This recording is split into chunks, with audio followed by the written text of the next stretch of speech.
Militer Rusia merilis rekaman penahanan seorang agen sabotase Direktorat Intelijen Utama Kementerian Pertahanan Ukraina di Zaporozhye. Rekamannya beredar di Telegram pada Rabu 10 Mei 2023. Warga Ukraina yang jadi agen tersebut diringkus saat berada di dalam sebuah rumah. Pelaku sempat melakukan perlawanan dengan menembak dari senjata. Dalam keterangan unggahan disebutkan pelaku berusia 31 tahun melakukan perlawanan bersenjata kepada petugas FSB tetapi berhasil dilucuti. Agen tersebut diduga berencana menyerang kepala Departemen Kepolisian Kirillovka Yuri Balabin, klaim pasukan FSB Rusia. Pelaku berhasil ditangkap dan diamankan serta diinterogasi. Rekamannya pun menuai berbagai komentar dari warganet.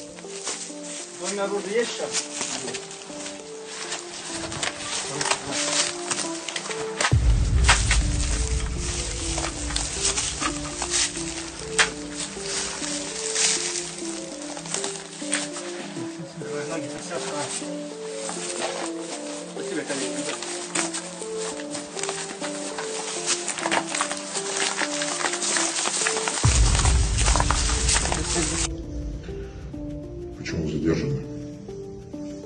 Хотел совершить террористический В отношении кого? Балабина Юрия Александровича Кто вам такое задание дал? в Украину. Когда вы должны были осуществить этот террористический акт? И как вы к нему готовились? Я приехал в город Мелитополь и получил взрывное устройство и должен его собрать и вычислить Балабина Юрия Александровича, где он живет, где он работает, и подложить взрывчатку под его машину.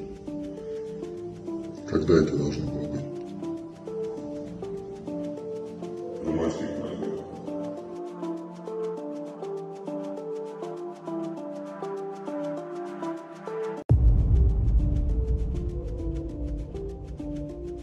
Rusia melaporkan secara total 420 pesawat Ukraina, 230 helikopter, 4.062 UAV, 421 sistem rudal anti pesawat dieliminir sejak awal operasi khusus.